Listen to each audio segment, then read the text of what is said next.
Hello again, gamers and gamettes, and welcome to another episode of Not So Hardcore Gaming. I'm your host, Jeremy, and getting this episode up has been a difficult ordeal for me. My computer has not been working with me very well, but if I have one thing going for me, it's that I'm extremely stubborn, more so than the computer itself, and here we are recording the next episode. Now today's topic is Plants vs Zombies Garden Warfare 2. Now I've got quite a bit to say on this one, so I'll just get straight into it. First up, as always, visuals and audio. Now, I have quite a bit to say specifically for this. Obviously, it's very rare to find a person who doesn't know Plants vs Zombies, especially like the original games more specifically. I remember playing it when I was a really young kid, and most of my family did too, and I loved the design behind it. You know, the visuals for the original were simplistic but quite charming, and I use that word, I use it a bit, but for this type of game it was really well. And what I liked about this game, Garden Warfare 2, is it is nothing like the old game in terms of gameplay, but it still kept the fairly charming look about it. The plants you have are a little bit cute, so to speak, and it's still, although it has like new characters, new places to see, it doesn't feel that different from the original, and I think the game would suffer for it if that wasn't the case. I loved the original look of the game, I loved the art style, and for this one it still holds enough that it is similar, just enough to the old one, while still being something completely new. Now, in terms of resolution, it's got a lot of detail to it. It's still sort of, I've noticed in some bits, it still has a slight grainy look about it, which, if that's too strong an effect, it can be a problem. But in this, it's very slight, and so it doesn't take away from it visually. Now, if you go by just the neighborhood that you go as your main area, it's got good design to it. The thing I liked about it, especially in terms of just a simple look for the arena, is you've got the one base, which is the plants base, and then on the other side of the area you've got the zombies base, and the area surrounding both bases changes quite a lot.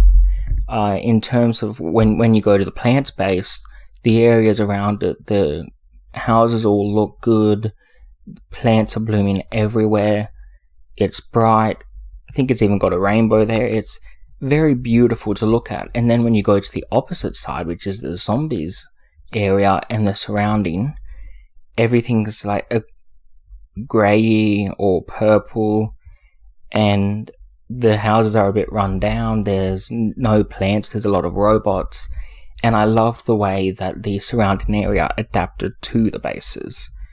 In terms of the bases themselves, the design of them were really good. They are big, they've got multiple stories, and once again, it's sort of, one of them is large plant growth, large trees, that's what makes it the size it is, that's what gives it the multiple floors. And on the zombie side, it's more robotic look and it's artificial. So the area design was done very, very well. And as I said, the characters themselves, which I'll talk about all the different characters you can have a little bit later, but you do have some of your classic ones, and they still look how they did in the original, just enough. obviously you're seeing them from a different angle because this is a third-person shooter game. So it's not anything like the original, but you don't feel like they've changed the characters too much. And I think that's very important that they kept that to a certain extent. And all of them have their own personality, and it just very, very accurately reminds you of the original games. Now, for the second part of the start is the audio. The audio is simplistic. There's not as much to it. Obviously, there's not really voice acting, so to speak. You've got a couple of your characters around you will make noises, or you've got Crazy Dave who has his signature babble, which is always charming.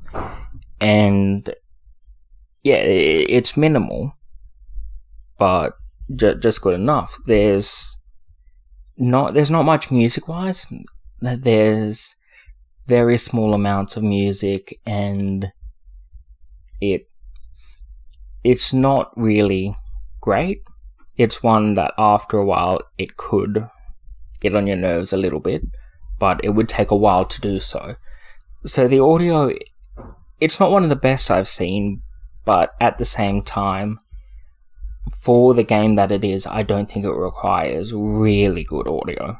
Just enough. And I think it is just enough while being not the best, if that makes sense. So it's on a bit of a middle ground. However, somewhat different characters will have different noises they make, and that does change it a little bit if you want to go and try every different character.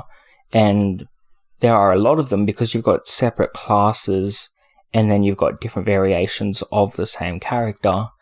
And for example, you've got a party pack, which have a bunch of them, and they'll have new music and new sounds to them. So it adds a little bit depending on what character you're playing, and I think that just supplements it a little bit. And yeah, as I said, the audio is enough, and the visuals I find are really well done. So let's move on to the next part, gameplay. Now this is, I think, one of the most critical parts of any game you come across. It has to be fun to play. There are a lot of different games that you look at it, and if there's just nothing to do, the game isn't going to be any good, no matter how beautiful or how well it sounds. It's similar to that. A term which I've been coming across quite a lot lately is a walking simulator, which it is. And an example of that would be Outlast, or Outlast 2. And I will speak about Outlast 2 at some point in the future, but for the game itself, there's just not enough gameplay, for that style of game. And that is why I think it is important to have good gameplay to a game, because it becomes the most important thing about it, just by a bit. So, the gameplay for this game in particular is, again, simple. I always like to outline it. If it's too complicated, you're not going to get as into it, and it will take you a while to get into it. So if you're an impatient person, you may never end up getting into it. So for it is simple enough. You've got your aim button, your shoot button. You've got a few different ability buttons, which are your right and left bumpers, and your Y button if you play on Xbox, but if you play on PlayStation, it will be the triangle button instead of Y, and R1 and L1 for it. But you get the picture. I'm sure you understand that well enough, and that's most of what you do. So it's simple enough, and then you have to adapt your playstyle around it. As you use certain ones, they'll have different ways of firing. There's even 1 or 2 melee characters in it. So again, it's sort of, the gameplay will change depending on what character you use, and it can vary a little bit or a lot. And I think that adds a lot of room for more gameplay, because you're experiencing something different if you go for a different character.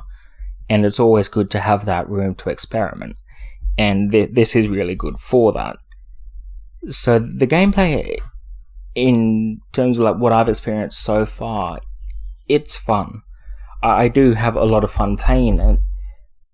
If you're just doing a normal mode, it does get a bit boring after a while, I have to admit, but there's an online community for it, and that not only adds a huge level of challenge, but every game will be different, and I think that is an important thing to recognize, and it wouldn't be as fun without the online multiplayer.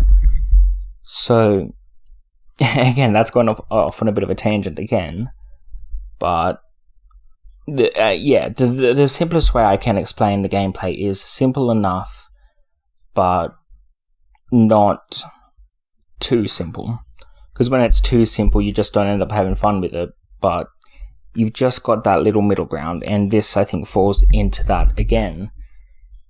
And yeah, we'll move on to the next part, which is the characters, which is important because of what I was saying before.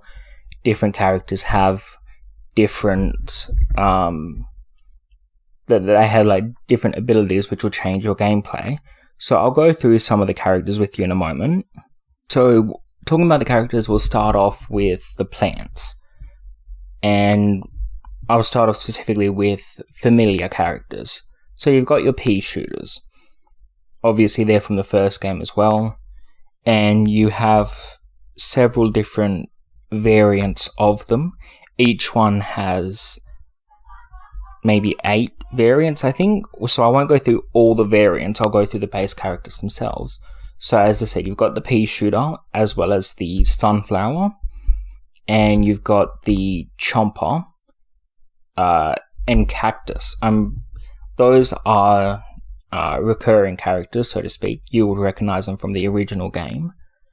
And obviously, each one has a different role they play. In most third-person shooters or first-person shooter games, there are a few different roles you can play. And to give you an example, the sunflower is a healer. So they may not be as good in terms of damage, but if you like to play that role where you can go and heal all your teammates, the sunflower does that. And if you choose a different variant of him, you can do different amounts of physical damage, that sort of thing. He's one I like to play as quite a lot. So you've got those. Moving on, we've got new characters, ones we haven't seen before. You've got Citron, which, first of all, I like the name Citron. That's just a nice game. And he's an orange bounty hunter, is what it actually says in it. He's a bounty hunter from the future.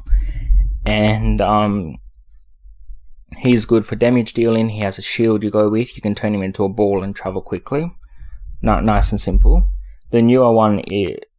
A couple of the other new ones are Rose. I'm sure you can guess what Rose is. You've got Colonel Corn, which I don't like him so much in terms of gameplay, but I love the look of him, and I don't mind watching people who are better at controlling him than me. Now you've got Torchwood, and obviously he's another one from the original game who's very, very familiar. And I was kind of surprised that they brought him out in this game, because they had to change so much for it. In the original game, he boosted the attack of other ones, but he never actually attacked himself. When in terms of this one, he has basically a Gatling gun for it. So I liked the way they did that. Those are the playable characters. Obviously, you've got a bunch of other ones which will come around while you're battling, or you can grow them yourself. I won't go through all of those, but those are the main playable characters. And I'll go into a little bit more in a minute about bosses that it's got, but we'll move to the zombies.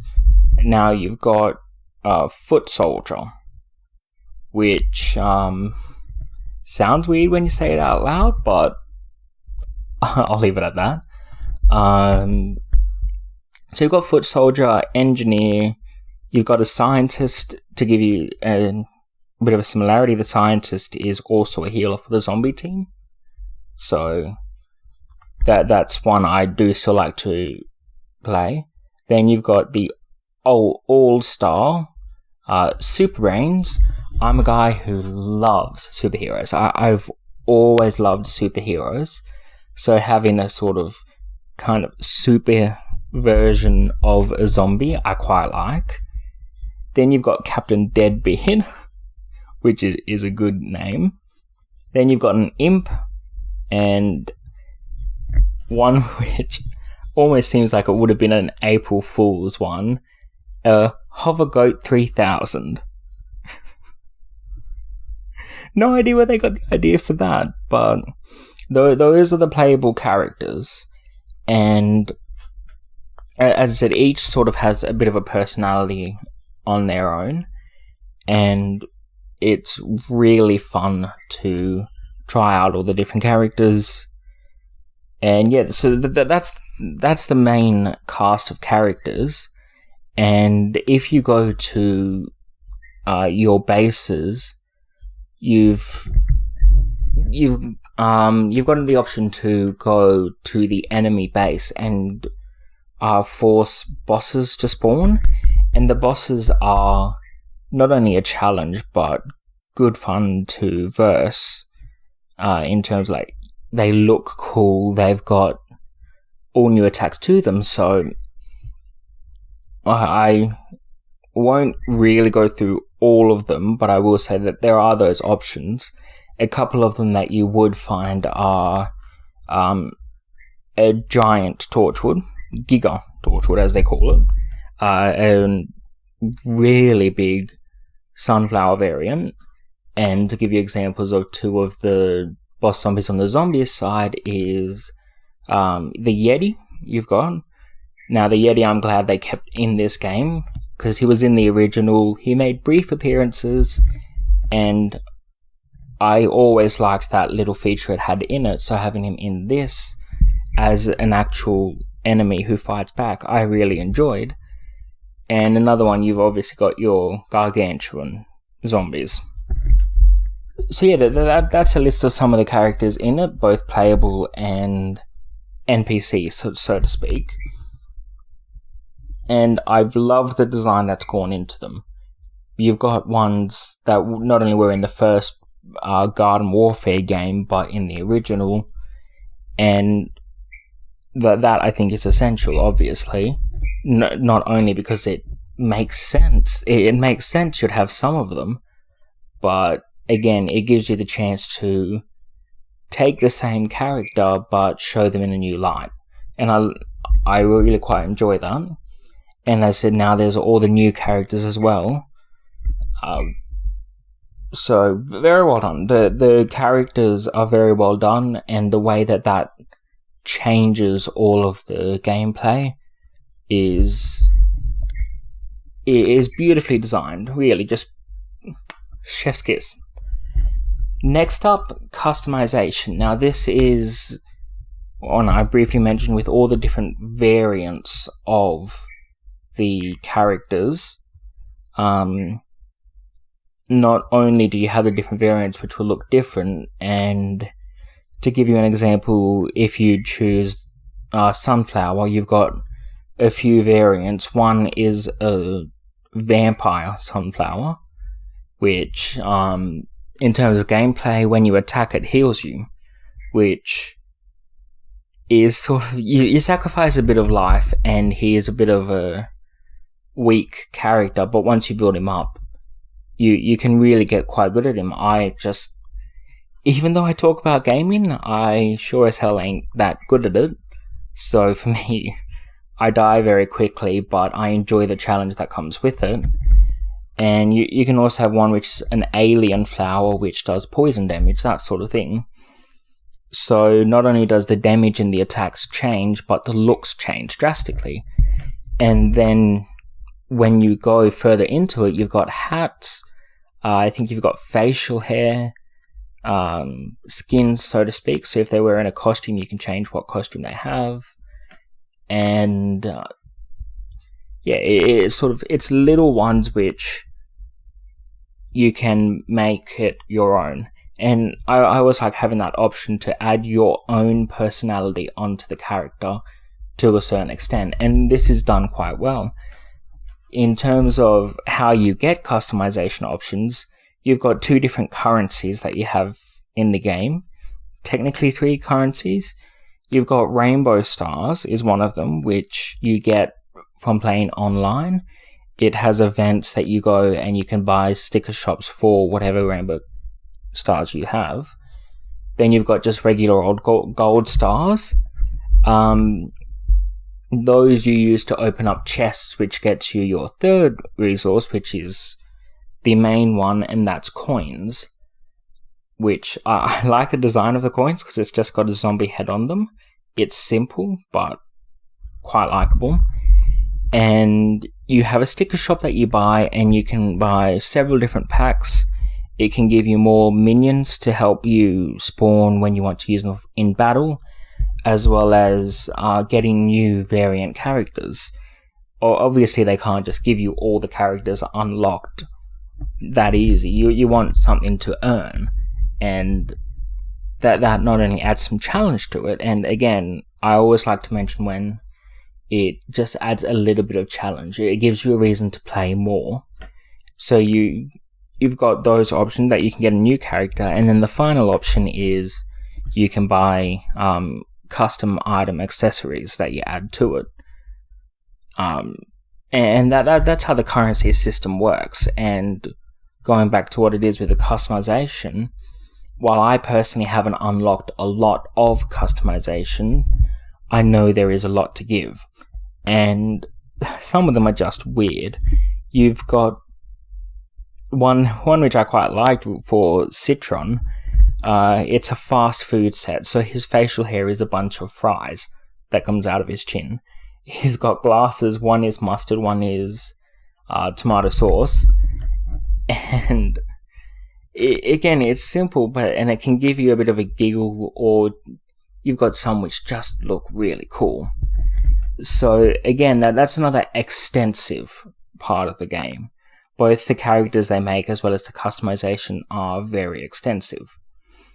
And now finally you've got add-ons or DLCs. This has quite a few of them, and they can be adding new characters. So one of the DLC options is what actually unlocks Torchwood and the Hovergoat 3000 as playable characters. Then you've got other ones which add more gameplay, like the Trials of Gnomus, where you're versing a bunch of gnomes in certain arenas doing certain things, which there's quite a few to do, and I haven't heavily played those yet, but that is a part of it, and I've played a little bit with my sister, and that is another thing. This is a good game to play with friends and family, which always a nice detail, and it's one which I got back into it recently because my sister came back home for a while, and after being gone for a while, she's back home now, and she's started playing this, and it's thanks to her that I got back into this game, and it's thanks to her that this episode is now coming out. So yeah, as you've got those add-ons. Some of them give you certain resources as well as new character skins or new character variations. And if you want to get all the DLCs for them, it will be a bit expensive, but depending on how much disposable income you have, could be very much worth it. I think that's most parts of the game that I've spoken about at this point. And I guess it now comes to just a bit of a summary. So, I do get some nostalgia playing this game. That's the first thing I have to say, because seeing the same old characters reminds me of when I was really young. You know, life was so much simpler, and that game was a big part of it, and my whole family was playing it for a good while there. So it was not only one which I remember playing when I was young, I remember getting a lot of good hours from, but I remember it sort of helping the family bond originally. And with any game that's made new, like whether it's remade or reimagined, anything like that, if it can give you a trip down memory lane, it's perfect. And this does not fail to deliver on that aspect. Visually, it's good. It's got a lot of detail to it while still holding some... I don't know really how to explain it, but it has high detail, but still sort of the design reminds you of when it was lower detail because of when the original game came out. And it bridges that gap quite well. The audio is the only thing I can't rave about. I can't really say was done particularly well, but it was just good enough. You know, you look at it and you think, yeah, not great, but I sure as heck won't complain. The gameplay is fun, really enjoyable. In the last several years now, I've gotten into shooting games. I was never that into it previously, and I think this was one game which I played which sort of got me more into the genre as well. There was that in Halo 4, which I played when I was first really getting into gaming as a whole, and they opened up that possibility. They gave me a reason to enjoy it that now I can focus on the gameplay for other games in a similar style. The characters, very, very extensive, very beautiful, all the different variations, once again, very well done. Customization options, you don't need them, but you can get them if you want it. And as I said, the add-ons. So that's just the brief summary, and to make it as simple as possible, this is a really good game. A really, really good game. There's a newer version, so to speak, not a newer version, but a new addition to the series, which is Plants vs. Zombies Battle for Neighborville. I'll try and get that as soon as I can to speak about it as well. And I greatly recommend playing this game. It's a good, fun game. And if you're like me and you were younger and you were playing the original Plants vs. Zombies game, I think you'll really enjoy this one as well. And I think that's about it. Thank you very much for joining me today on this episode, and I will see you next time. And I'm going to be very soon getting the last few episodes uploaded to YouTube as well. I've got 20 or so episodes on there at the moment, which makes it a bit easier to watch if you want to go and listen to some of them again. It makes it easier to interact with you, so I would love to get anyone's input. And also check out my Instagram. I post pictures of what games I'm playing. I post gym content as well, so I like to mix and match things a little bit. And I'll leave it here. Thank you and goodbye.